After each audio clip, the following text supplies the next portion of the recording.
Hello, future engineers, subscribers, viewers, and students. There is another video in Integral Calculus 2, Part 1. I will discuss principles here on the slabs that should be set up for determining volumes of miscellaneous solids. We will also consider arc lengths in polar curves, and area of some curves like the cycloid here, as well as its arc length. So this is Integral Calculus 2 Part 1, and we'll consider the following. But in this video, I will only consider two problems, which are arc length and arc length in parametric form and area of cycloid. Though in this Integral Calculus 2, these are the different topics to be considered. So we have volumes of miscellaneous solids. Here are the slabs that should be formulated. We have rectangular slabs, triangular slabs, trapezoidal, sector, etc. So for this rectangular slab, the differential volume is of course length times height times thickness, or in this case BAT as shown.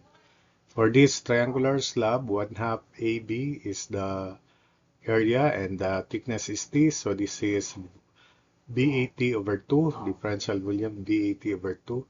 For trapezoidal slab, this is 1/2 of quantity B plus A times H times T. That's the differential volume. And this for sector slab, differential volume is 1/2 R squared, the area of the sector, times thickness T. So 1/2 R squared times central angle alpha times thickness T. Now arc lengths, so let's have this figure here.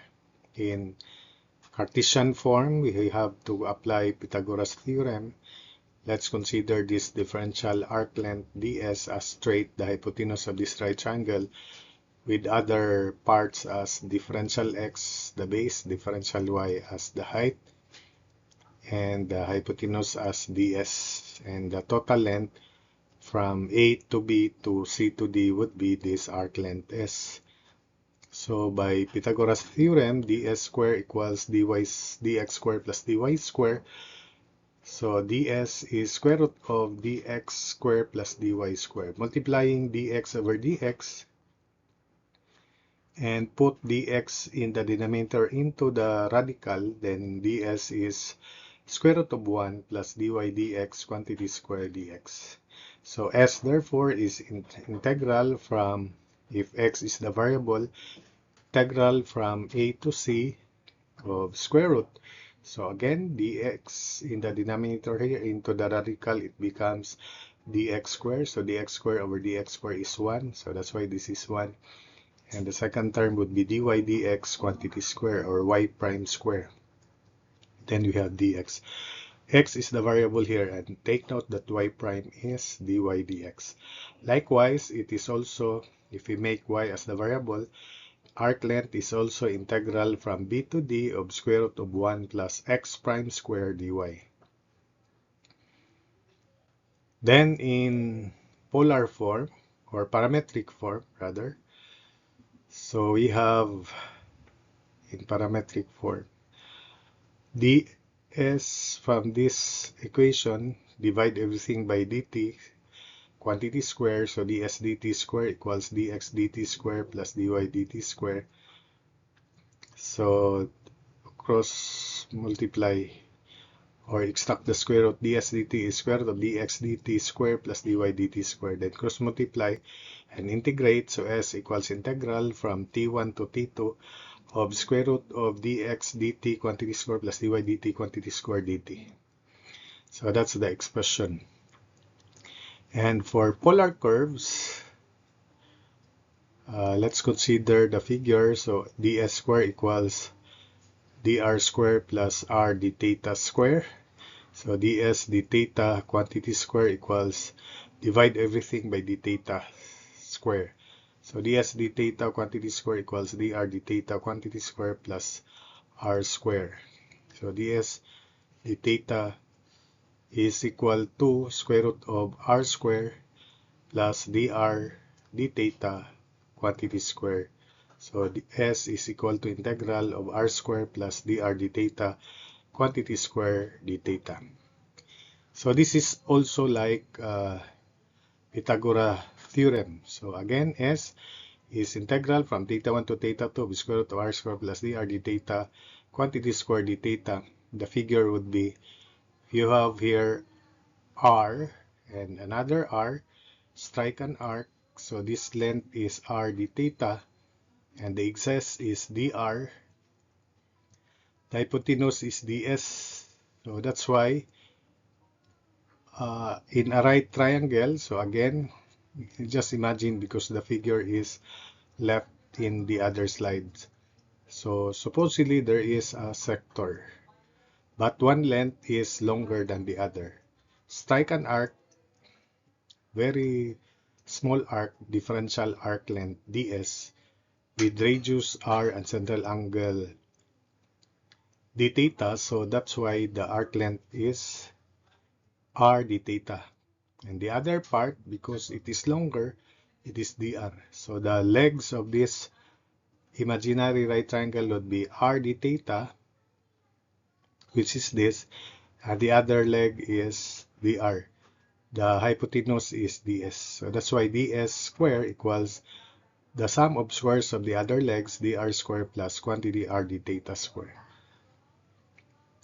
I will put it here so that you can understand also.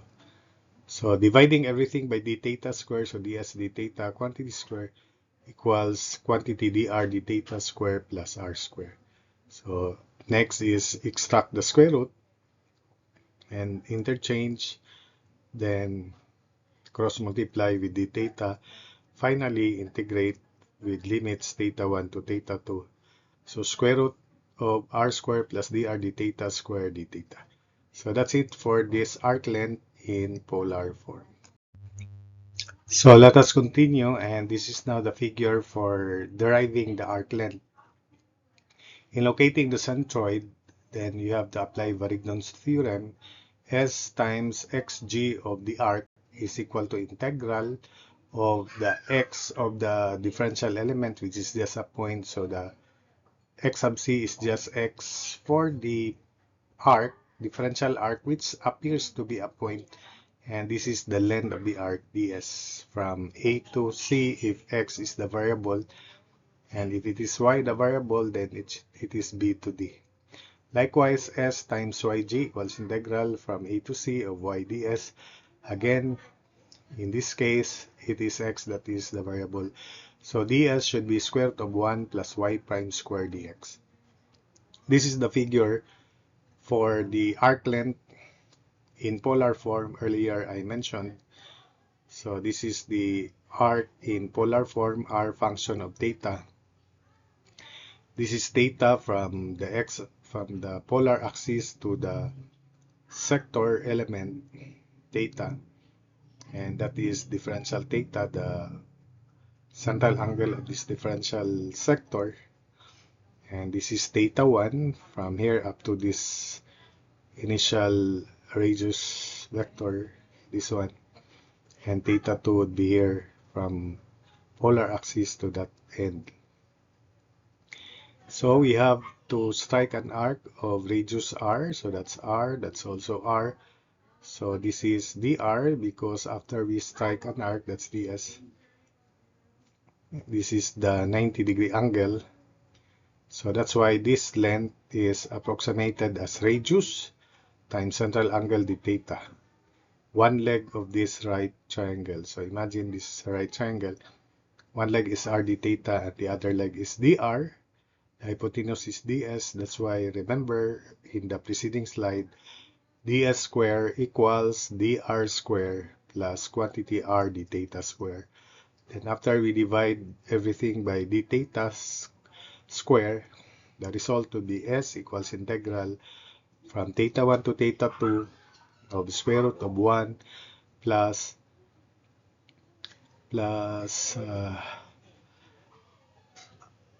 r,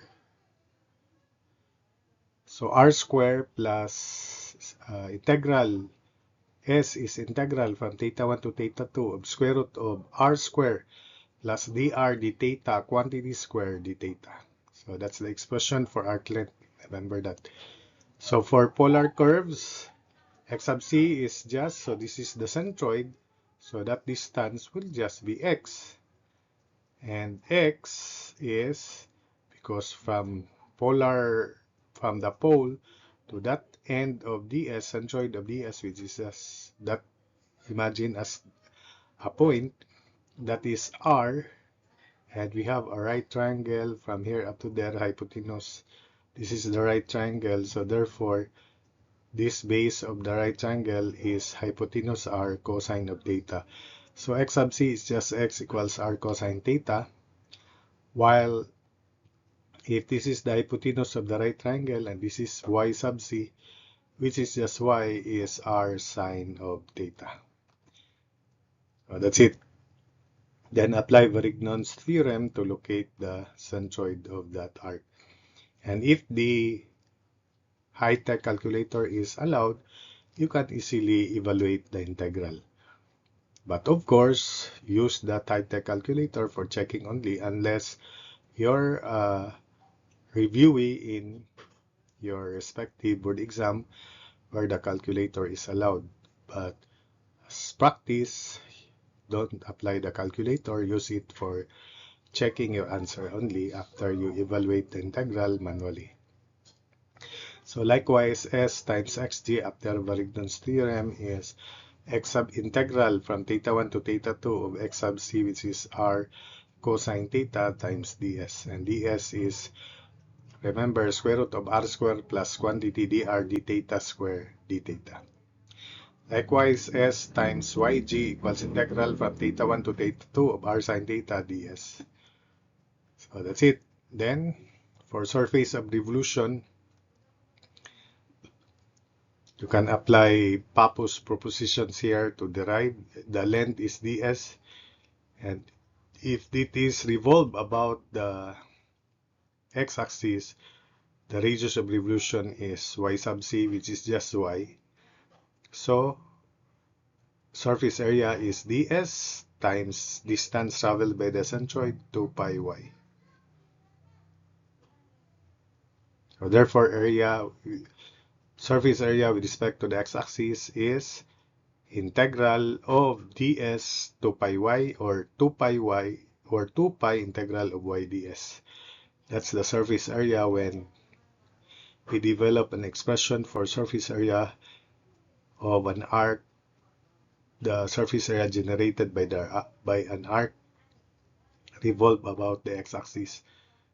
And if it is revolved about the y-axis, simply this is x sub c, which is just x. So the surface area about the y-axis is 2 pi integral of 2 pi x ds. So that's x, and this is y, so area sx is 2 pi y integral of 2 pi y ds. So let me explain. The length is ds and the distance traveled by the centroid is 2 pi y. That's why area sub sx is integral from a to c, if it is x that is the variable, of 2 pi y ds. Another explanation by Pappus theorem, the differential arc length to be revolved is ds, and the distance traveled by ds, or centroid of ds, which is just y, the radius is y, or the distance from the x-axis is y, so the total length is 2 pi y. So differential arc length ds times distance traveled by the centroid 2 pi y. Similarly, area sub y sy is integral from a to c of 2 pi x ds, if it is x that is the variable. So those are the expressions for arc length, location of centroids of arc length, surface area. These are the expressions. I hope that you will not memorize. You just set up it based on your experience, like purpose, propositions, and based on the drawing and analysis.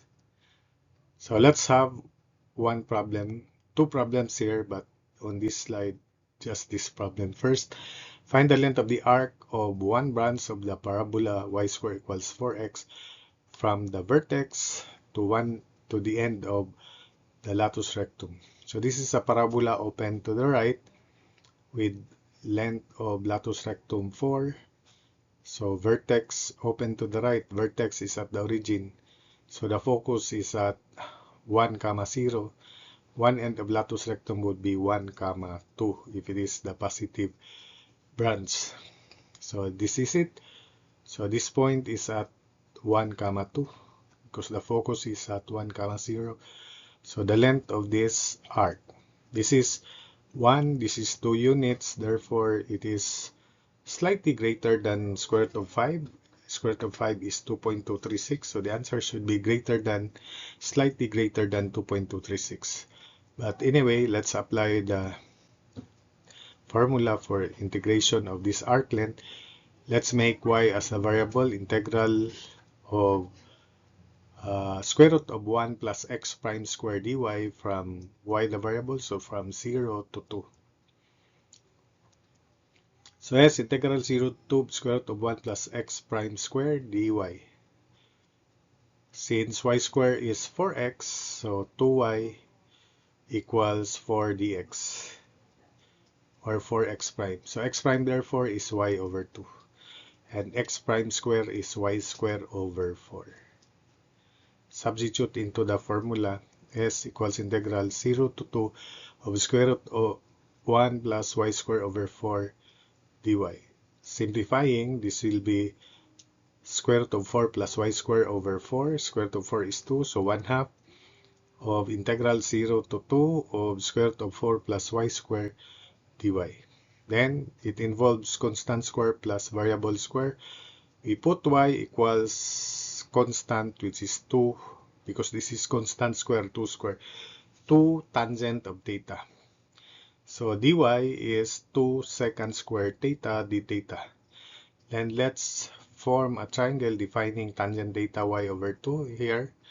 So this is theta, opposite of theta should be y, and adjacent to hypotenuse should be square root of 2 square plus y square, or 4 plus y square, which is in terms of this 2 here at theta is 2 secant theta as shown. So therefore, when we change variable from y to theta, so we also change limits. So 0 over 2 is still 0. Arctan of 0 is still 0. So this is still 0. And y is upper limit to 2 over 2 is 1. Arctan of 1 is pi over 4. So s equals 1/2 integral from 0 to pi over 4 of 2 secant theta. Square root of 4 plus y square is 2 secant theta, while dy, differential of y, is 2 secant square theta d theta. So this is 4 over 2, or 2 integral of secant cube of theta d theta. And from calculus, although it will be lengthy if I'm going to derive the integral of secant cube theta d theta, this is one of the exercises or one of the examples in the book by Love and Rainville. The integral of this is 1/2 of quantity secant theta tangent theta plus ln of quantity secant theta plus tangent theta. So that's it, from 0 to pi over 4. So we change limits again because I want to go back to the original variable, which is y. So 2 over 2 is 1. Secant theta from the figure is square root of 4 plus y square over 2. Tangent theta is y over 2. So square root of 4 plus y square over 2y over 2 plus ln of square root of 4 plus y square over 2 plus y over 2 from 0 to 2. So if we substitute the upper limit, 4 plus square root of 4 plus 2 square is square root of 8, or 2 square root of 2 divided by 2. So this is square root of 2. times 2 over 2, which is 1. So the remaining here, after we substitute the upper limit, would be 2. While if we substitute the lower limit, because of y over 2, 0 over 2, the whole of this is 0. So the net value here is square root of 2. Likewise, this is square root of 2 also. And this is 2 over 2, which is 1, because when we substitute the lower limit, this is 0. And this is square root of 4, which is 2. 2 over 2 is 1, and ln of 1 is 0. So therefore, S is square root of 2 plus ln of quantity square root of 2 plus 1. That's the value. And approximately it is 2.296, which is slightly greater than 2.236, which is square root of 5, the straight line distance from the vertex to that one end of the latus rectum, which is square root of 5. Square root of 1 square plus 2 square, square root of 5, 2.236 in decimal. This is 2.296, so I'm confident that's the answer. And this is the exact answer. So that's it for that problem. For problem 2, so let's have both the area and the arc length of this cycloid. Find the area and length of one arc of the cycloid. X equals, these are the parametric equations. X equals a quantity theta minus sine theta, and y is a quantity 1 minus cosine theta. We use the parametric equations to conveniently derive the area and the arc length. So if this is the graph of the cycloid, whose parametric equations are this, if we consider a vertical strip, the height of the strip is y and the thickness is dx. Therefore, area is just the integral of this area of strip, integral of y dx, or integral of times 2, because I'm just going to consider the left half area. And so the limit should be from 0 to pi, because after the circle rolls along a straight line, after 1/2 of a revolution, this is pi a, the radius of the rolling circle is a, and the height here at the center is 2a, represented by this when theta is pi. 1 minus cosine of pi is 1 minus negative 1, so 2a, y is 2a. And when theta is pi, also the halfway, right? So 2 times integral of a quantity 1 minus cosine theta, and differential of x is a quantity 1 minus cosine theta d theta. So therefore, area is 2a square integral of 1 minus cosine theta quantity square from 0 to pi. And the integral of and the expansion of 1 minus cosine theta square would be 1 minus 2 cosine theta plus cosine square theta d theta. So I'll replace this first with the identity 1 plus cosine 2 theta over 2 before we evaluate the integral. So 2a square integral of quantity 1 minus 2 cosine theta plus 1 plus cosine 2 theta over 2 d theta. So 1 plus 1/2 is 3/2. Integral of 3/2 d theta is 3/2 theta, of course. Then integral of negative 2 cosine theta, integral of cosine theta is sine theta. So this is negative, this is minus 2 sine theta. And the integral of cosine 2 theta is sine 2 theta over 2. So the answer would be sine 2 theta over 4. So area equals 2a square, quantity 3/2 of theta, minus 2 sine theta plus 1/4 sine 2 theta from 0 to pi. So sine of pi 0, sine of 0 0, sine of 2 times pi 0, sine of 2 times 0 0, so the whole of this is 0. Only this will be left, and this is 3/2 of pi. So therefore the area is 2a squared times 3/2 of pi, so 3 pi r square. which is the area of the cycloid, area of under one branch of the cycloid. So that's it, the area of the cycloid. Let's proceed to the arc length. So take note that S equals integral of square root of quantity dx d theta square plus dy d theta quantity square d theta, and we consider the whole graph. So the limits would be 0 to 2 pi as shown. So integral 0 to 2 pi square root of dx d theta quantity square plus quantity dy d theta square d theta. Then dx d theta is a quantity 1 minus cosine theta, while dy d theta is a times negative of negative sine theta, so a sine theta. Dy d theta is a sine theta, dx d theta is a quantity 1 minus cosine theta. So dx d theta is a 1 minus cosine theta, and dy d theta is a sine theta. Therefore, dx d theta square plus dy d theta square is a square times quantity 1 minus 2 cosine theta plus cosine square theta plus dy d theta square a square sine square theta.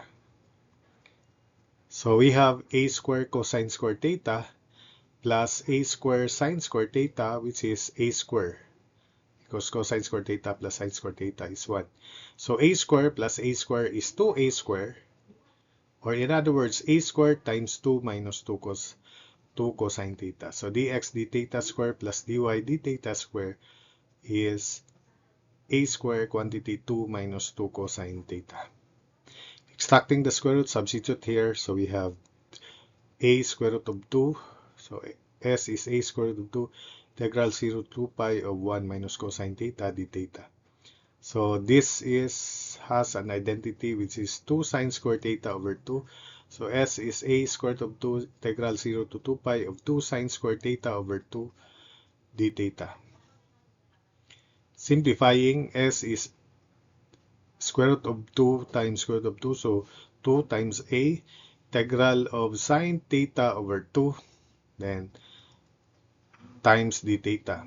I divide d theta here by 2. I also multiply by 2 to make it 1.